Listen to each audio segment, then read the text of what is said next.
What's up, everyone? So today we're going to make a bed. It's for my kid. It's gonna be a house bed. It's a Montenegro, Monteyumi, Montesimi, It's called something. a Montessori bed. Yeah, what she said. So it's gonna be that bed. I can't pronounce it, but I'm gonna make it from scratch with no plans because I don't do math. So we're gonna use that white oak, and yeah, it's gonna be no pocket holes, no glue, really no glue, because I want to be able to use the wood down the road when the kid outgrows it. So it should be fun, or it's gonna be a disaster, or I'll just go buy one at the end because I suck at woodworking. So we'll see. So stick around. All right, here we are back in the shop. It's another day. It's a new shirt. It's a new stick. What have we done? We milled up the base frame. So we milled these up. These used to be 8/4. Now they're 3/4 inches. So these are gonna be the sides and the front and back for the bottom. Next, we gotta take the 4/4 and cut it into 2x2 strips. So it's just on the joint planer and then table saw. Make nice even 2x2 strips of boards about, I don't know, lengths. They're gonna be long to begin with, and we're gonna come short because I don't do math. So we'll figure that out.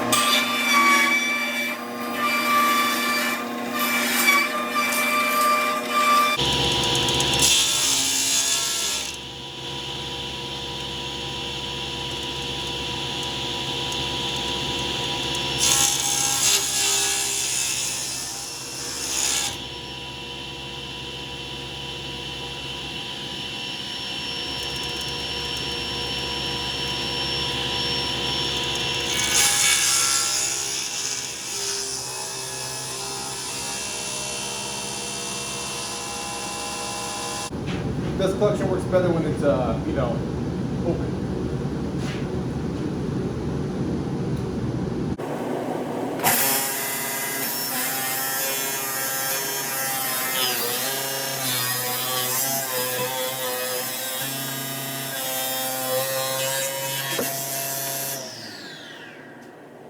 All right, so that last board was kind of sort of straight-ish. This board not.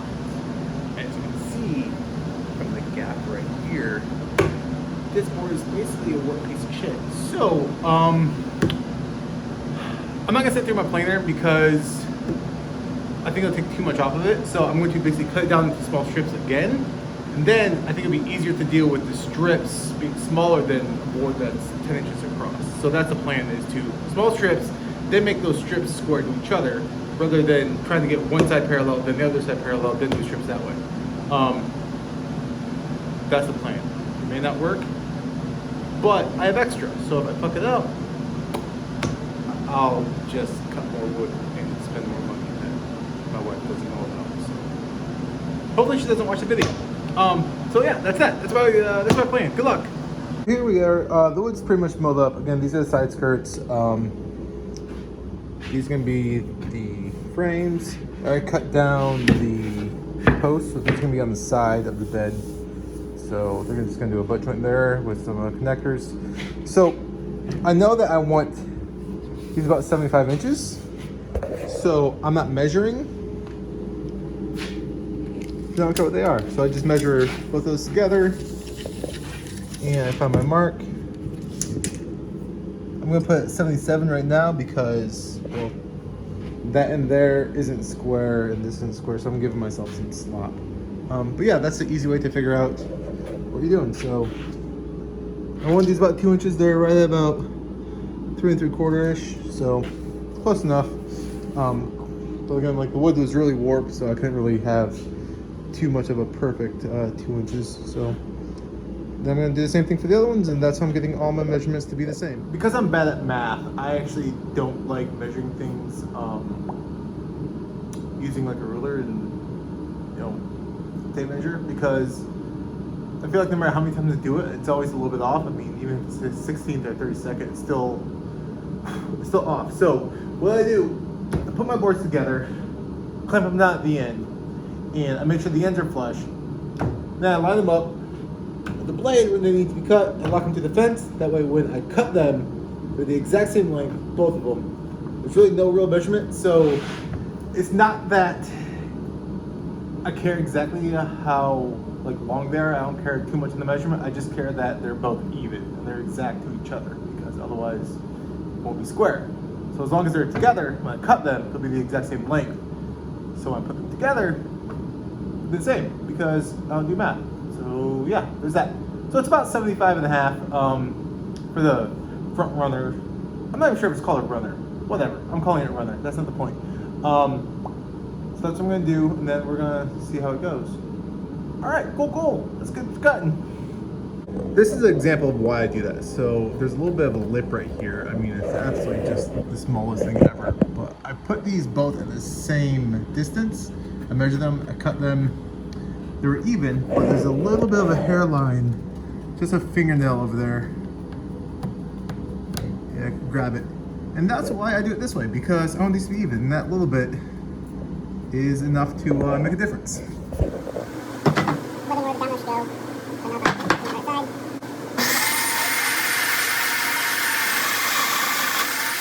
Alright, so working on these, key thing is I need to make sure I always reference the same base. So put a little arrow there, and then just drill, use my little bit right here and go hole inside of it.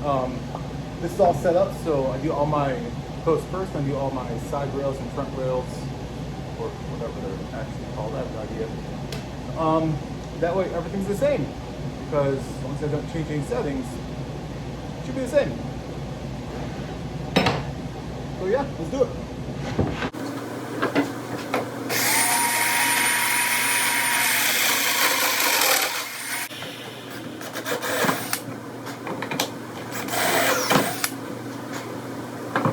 So to give a little close up, this is what we've done. Domino goes right there, that's domino maker, then the bolt goes right there. So yeah, there's gonna be a bunch of connectors in here that tightens everything together, so no glue, so it can be taken apart. This piece is going to basically be like this. Then this piece is going to get mounted like this somehow. Then they're both going to connect to the front, right, wrong there. I don't know how it's going to work. I might do a day though. I'm not doing screws, so that's the plan. Is no screws, no pocket holes. That's the easiest way of doing it, but I hate pocket holes, except when I'm making cabinets. So that's the plan. I'm gonna do that, then we'll see how it goes. And on the bright side, I have lots of pieces of extra, so when I mess it up, do it again.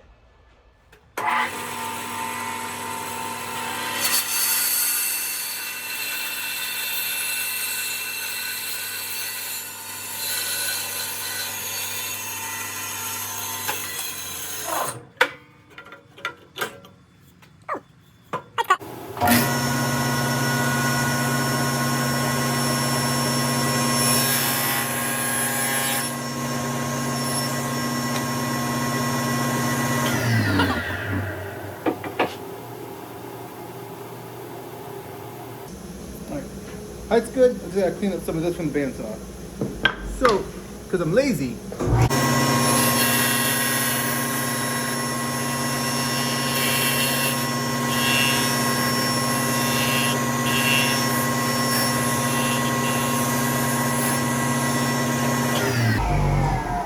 bam!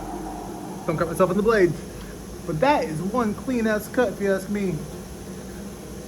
Yep, that'll do. That's a pretty good joint. Not bad for a table saw and a bandsaw. One thing I did mention in my mind is I'm labeling all the pieces like this because I have a bunch of lines and actual like words written out, like left side, inside face, back side face, all that fun stuff. And also I need to make sure that all these connect correctly to what I measured and lined them up off of for like the roof line. So I'm gonna be using blue tape. That way I can sand all of this. I'm not sanding that part, so that's where the blue tape's gonna go.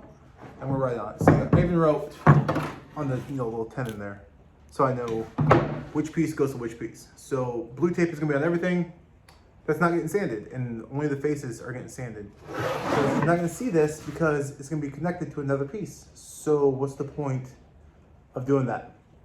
You tell me. I don't know. All right, so it seems 2 hours later, all that over there is sanded. These are sanded, these sanded. All right, I didn't do the round over on this because I'm waiting to do that after it's all together. So there's A right there. There's A right there. So this piece is gonna get put 90.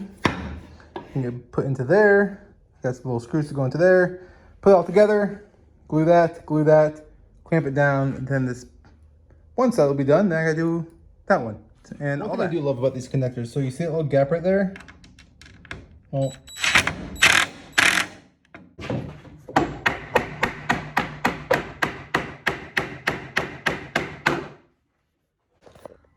all right, side frames are out of clamps. Got a couple of cleaning things up to do.